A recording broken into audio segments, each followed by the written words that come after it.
परम पिता परमात्मा जग के पालनहार, शिव शंकर का जाप करे ये सारा संसार। ओम नमः शिवाय। पार्वती पते हर हर महादेव।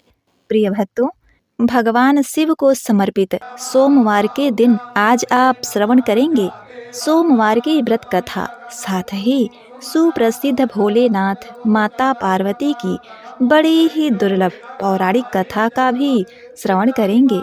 जो भी भक्तगण सोमवार का व्रत करते हैं, शिव जी को जल चढ़ाते हैं, उनका पूजा पाठ करते हैं, उन्हें इस कथा का श्रवण करने से पूजा का पूर्ण लाभ मिलता है, संतान प्राप्ति की इच्छा पूर्ण होती है तथा परिवार में सुख समृद्धि खुशहाली आती है। शिव जी सहित माता पार्वती गणेश भगवान भी प्रसन्न होते हैं। तो प्रिय भक्तों, गणेश जी के मंगलकारी नाम का स्मरण करते हुए कथा का श्रवण करते हैं। ओम गंगणपते नमः।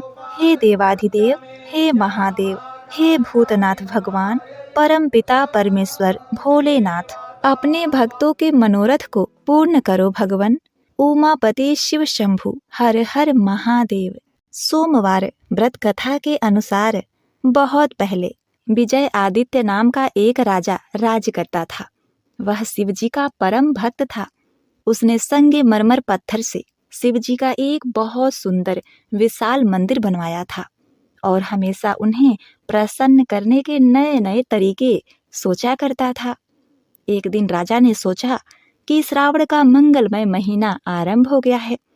श्रावण में सोमवार के दिन भगवान भोलेनाथ अत्यंत ही प्रसन्न होते हैं, तो इसीलिए क्यों न इसका लाभ उठाया जाए। राजा ने पूरे नगर में घोषणा करवा दिया कि नगर के समस्त व्यक्ति जिसके घर में जितना भी दूध हो, एक बूंद बचाए बिना सारा का सारा दूध भगवान शिव को अर्पित करेंगे, उनके कुंड को उस दूध से भर देंगे। यह घोषणा सुनने के लिए नगर के सभी लोग एकत्रित हो गए। अब देखिए, राजा के इस फैसले से कुछ धार्मिक लोग बहुत ही प्रसन्न हुए। उन्होंने सोचा राजा तो बहुत धर्म कर्म का काम कर रहा है, और कुछ लोग राजा के इस फैसले से थोड़ा निराश भी हुए। उन्हें अपना पूरा का पूरा दूध मंदिर में चढ़ाना ठीक नहीं लगा। अपने राजा की सारी घोषणा सुन के सभी लोग अपने अपने घर चले गए। दूसरे दिन सवेरे से लोग दूध के पात्रों के साथ मंदिर में जाने लगे। शीघ्र ही मंदिर के सामने एक लंबी कतार बन गई, क्योंकि कुंड में अपने हिस्से का दूध डालने के लिए अधिक से अधिक लोग आने लगे। वे सब अपने घर का सारा दूध ले आए थे। बछड़ों के लिए एक बूंद भी नहीं छोड़ा था। शिशु, बच्चे, बूढ़े तथा बीमार, उस दिन किसी को भी अपने हिस्से का दूध नहीं मिला, क्योंकि सारा दूध मंदिर के कुंड में डाल दिया गया था। जैसे जैसे समय बीतता गया, कुंड में दूध का स्तर धीरे धीरे ऊपर उठने लगा। फिर भी दोपहर तक कुंड आधा ही भरा। हर एक क्षण इतने पात्रों के दूध कुंड में डालने पर भी कुंड खाली था। यह सचमुच में आश्चर्य की बात थी। क्रमशः पुजारी तथा मंदिर में एकत्रित सभी लोग चिंतित हो गए। यहाँ क्या हो रहा है? भीड़ में सब घबराहट के साथ कानाफूसी करने लगे। एक व्यक्ति बुदबुदाने लगा, क्या बात है, कुंड क्यों नहीं भर रहा है? हालांकि हर नगरवासी अपना दूध इसमें डाल चुका है। क्या शिव भगवान नाराज हैं? क्या हम लोग से अनजाने में कोई पाप हो गया है? पुजारी बहुत घबराए हुए थे। तभी मंदिर के अहाते में एक बूढ़ी औरत ने प्रवेश किया, जिसे शायद ही किसी ने ध्यान से नहीं देखा होगा। वह नगर के दूसरे छोर पर रहती थी। उसने सवेरे उठकर अपने सभी गायों का दूध निकाल दिया था, लेकिन बछड़े के लिए कुछ छोड़ दिया था।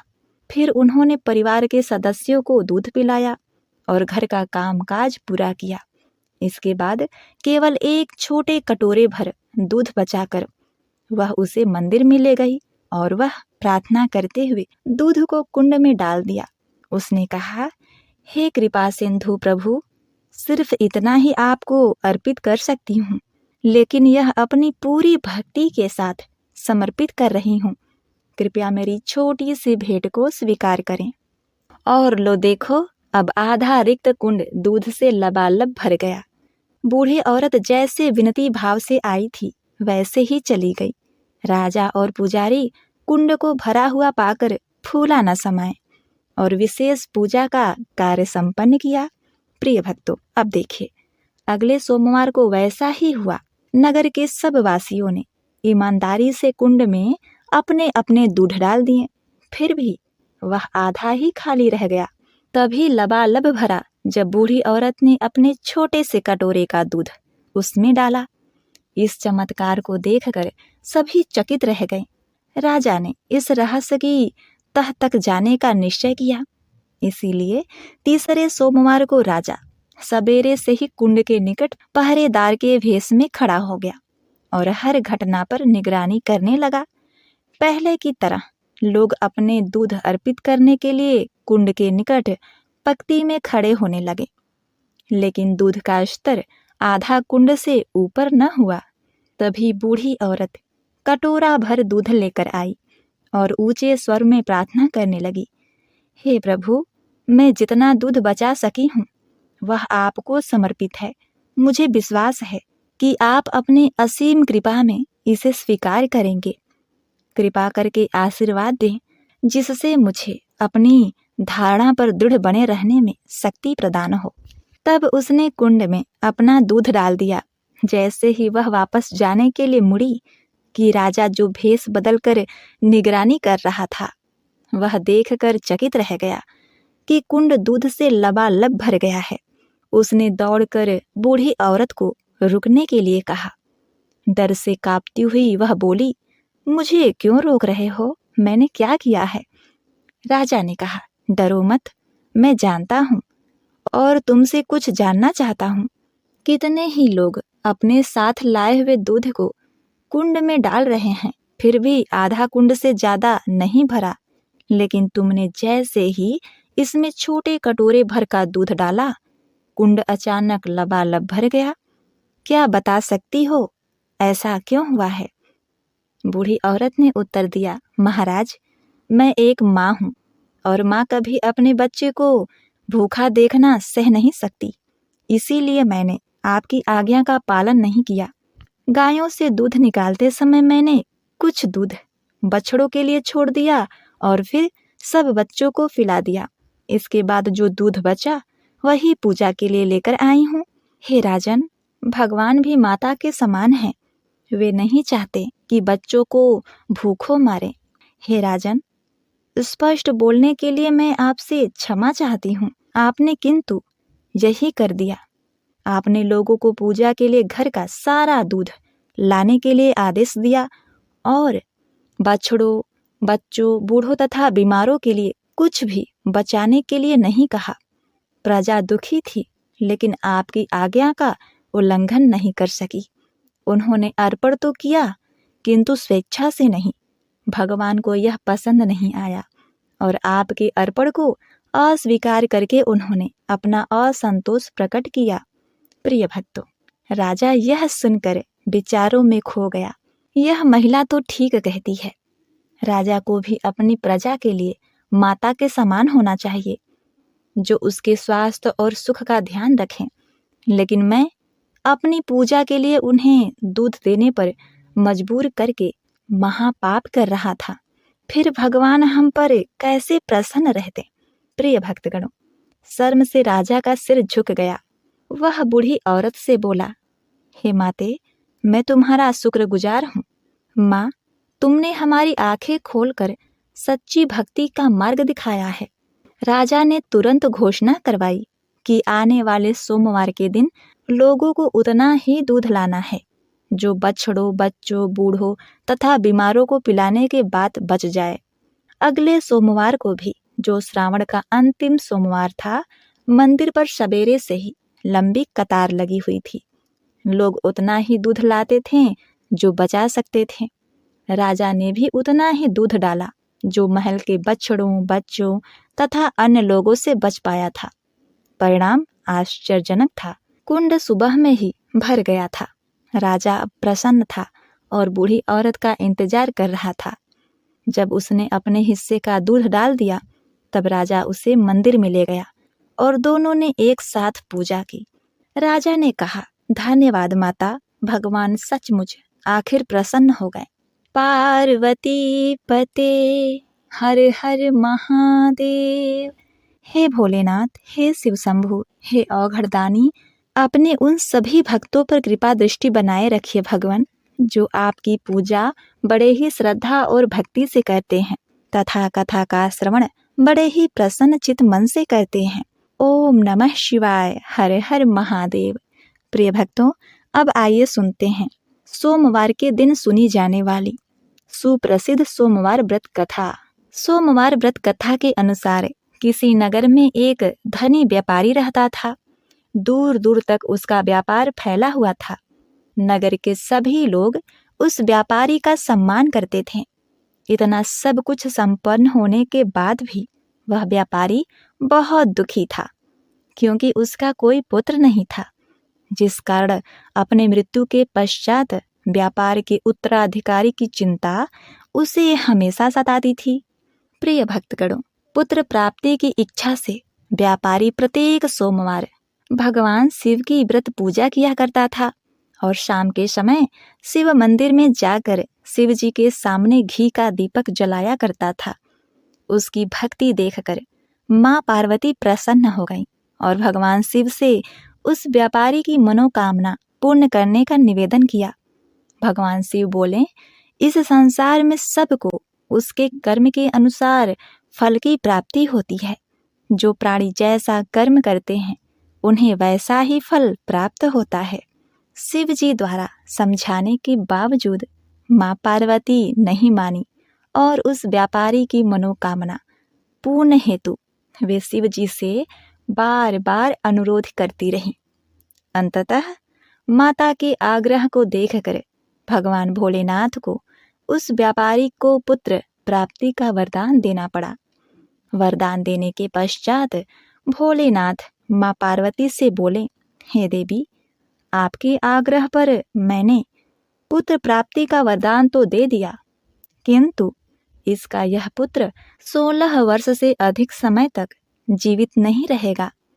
उसी रात भगवान शिव उस व्यापारी के स्वप्न में आए और उसे पुत्र प्राप्ति का वरदान दिया और उसके पुत्र के 16 वर्ष तक जीवित रहने की बात बताई।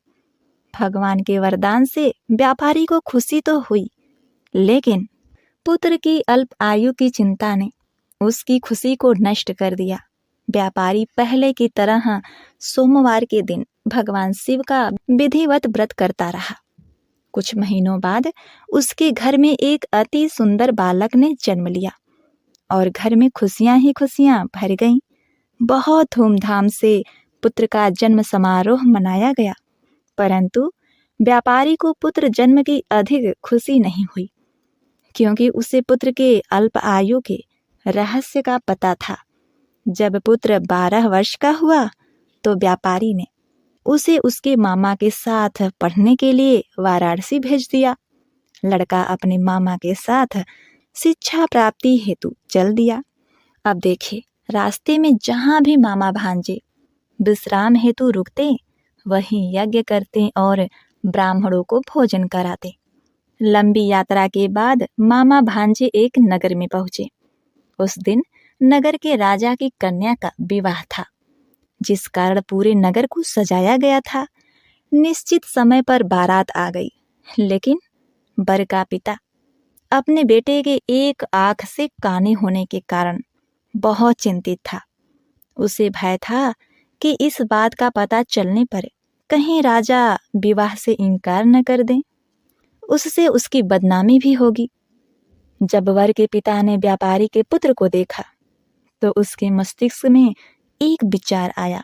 उसने सोचा, क्यों न इस लड़के को दूल्हा बनाकर राजकुमारी से विवाह करा दूं। विवाह के बाद इसको धन देकर विदा कर दूंगा और राजकुमारी को अपने नगर ले जाऊंगा। वर के पिता ने लड़के के मामा से इस संबंध में बात किया। मामा ने धन मिलने के लालच में वर के पिता की बात स्वीकार कर ली। लड़के को दूल्हे का वस्त्र पहनाकर राजकुमारी से विवाह कर दिया गया।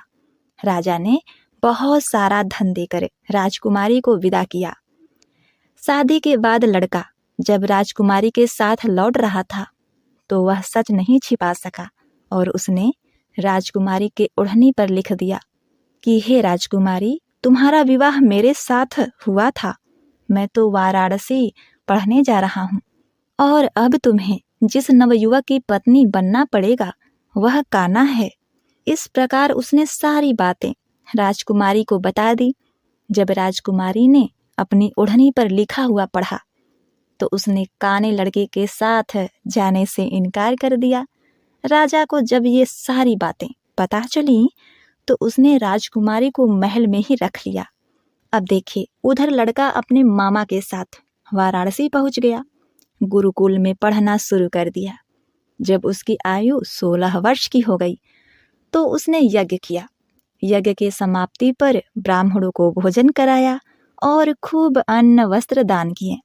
रात को वह अपने शयन कक्ष में सो गया। शिवजी के वरदान के अनुसार शयन अवस्था में ही उसके प्राण पखेरु उड़ गए। सूर्योदय पर मामा मृत भांजे को देखकर रोने पीटने लगा। आसपास के लोग भी एकत्रित होकर दुख प्रकट करने लगे। लड़के के मामा के रोने बिलखने के स्वर समीप से गुजर रहे भगवान शिव जी और माता पार्वती ने भी सुन लिया। पार्वती जी ने भगवान से कहा, प्राणनाथ, मुझे इसके रोने के स्वर सहन नहीं हो रहे हैं। आप इस व्यक्ति के कष्ट को अवश्य ही दूर करें। भगवान शिव ने माता पार्वती के साथ अदृश्य रूप में समीप जाकर देखा तो भोलेनाथ माता पार्वती से बोले, हे पार्वती, यह तो उसी व्यापारी का पुत्र है जिसे मैंने 16 वर्ष की आयु का वरदान दिया था। इसकी आयु पूरी हो गई है। माँ पार्वती ने फिर भगवान शिव से निवेदन कर उस बालक को जीवन देने का आग्रह किया। माता पार्वती के आग्रह पर भगवान शिव ने उस लड़के को जीवित होने का वरदान दिया और कुछ ही पल में वह जीवित होकर उठ बैठा। शिक्षा समाप्त करके लड़का मामा के साथ अपने नगर की ओर चल दिया। दोनों चलते चलते उसी नगर में पहुँचे जहाँ उसका विवाह हुआ था। उस नगर में भी यज्ञ का आयोजन किया गया। समीप से गुजरते हुए नगर के राजा ने यज्ञ का आयोजन देखा और उसने तुरंत ही लड़के और उसके मामा को पहचान लिया। यज्ञ के समाप्त होने पर राजा मामा और लड़के को महल में ले गया और कुछ दिन उन्हें महल में रखकर बहुत सा धन वस्त्र आदि देकर राजकुमारी के साथ विदा कर दिया। इधर भूखे प्यासे रहकर व्यापारी और उसकी पत्नी बेटे की प्रतीक्षा कर रहे थे। उन्होंने प्रतिज्ञा कर रखी थी कि यदि उन्हें अपने बेटे की मृत्यु का समाचार मिला तो दोनों अपने प्राण त्याग देंगे। परंतु जैसे ही अपने बेटे के जीवित वापस लौटने का समाचार सुना तो बहुत ही प्रसन्न हुए। वह अपनी पत्नी और मित्रों के साथ नगर के द्वार पर पहुंचा। अपने बेटे के विवाह का समाचार सुनकर पुत्र वधू राजकुमारी को देखकर उसकी खुशी का ठिकाना न रहा। उसी रात भगवान शिव ने व्यापारी के स्वप्न में आकर कहा, हे श्रेष्ठी, मैंने तेरे सोमवार के व्रत करने और व्रत कथा सुनने से प्रसन्न होकर तेरे पुत्र को लंबी आयु का वरदान प्राप्त किया है। प्रिय भक्तों, पुत्र की लंबी आयु जानकर व्यापारी बहुत प्रसन्न हुआ। शिव भक्त होने तथा सोमवार व्रत करने से व्यापारी की सभी मनोकामनाएं पूर्ण हुई। इसी प्रकार जो भक्त सोमवार का विधिवत व्रत करते हैं और व्रत कथा सुनते हैं उनकी सभी इच्छाएं पूरी होती हैं। हे भोलेनाथ, जैसे आपने उस साहूकार को दिया वैसे ही अपने सभी भक्तों को देना। कथा कहानी कहने वाले, सुनने वाले तथा हुंकार भरने वाले सभी भक्तों को देना। ओम नमः शिवाय। पार्वती पते हर हर महादेव। प्रिय भक्तों, कथा का समापन करते हुए आइए सुनते हैं भगवान शिव जी की आरती। कर्पूर गौरम करुणावतारम संसार सारम भुजगेन्द्रहारम सदा वसन्तं हृदयारविन्दे भवं भवानी सहितं नमामि। जय शिव ओंकारा, भज शिव ओंकारा। ब्रह्मा विष्णु सदा शिव, ब्रह्मा विष्णु सदा शिव अर्धांगी धारा। जय शिव ओंकारा, एकानन चतुरानन पंचानन राजे, प्रभु पंचानन राजे। हंसानन गरुडासन, हंसानन गरुडासन वृषवाहन साजे। जय शिव ओंकारा, दो भुज चार चतुर्भुज दस भुज अति सोहे, प्रभु दस भुज अति सोहे। तीनों रूप निखरते, तीनों रूप निखरते त्रिभुवन जन मोहे। जय शिव ओंकारा, क्षरमाला वनमाला गरुड़माला धारी, प्रभु गरुड़माला धारी। त्रिपुरारी कंसारी, त्रिपुरारी कंसारी करमाला धारी। जय शिव ओंकारा, श्वेतांबर पीतांबर बाघंबर अंगे, प्रभु बाघंबर अंगे। सनकादि गरुडादिक, सनकादिक गरुडादिक भूतादिक शंगे। कर मध्ये कुशमंडलु चक्र त्रिशूलधारी, प्रभु चक्र त्रिशूलधारी। सुखकारी दुखहारी, सुखकारी दुखहारी जगपालनकारी। ओम जय शिव ओंकारा, ब्रह्मा विष्णु सदा शिव जानत अविवेका, प्रभु जानत अविवेका। प्रणवाक्षर में शोभित, प्रणवाक्षर में शोभित ये तीनों एका। जय शिव ओंकारा, त्रिगुण स्वामी की आरती जो कोई नर गावे, प्रभु जो कोई नर गावे।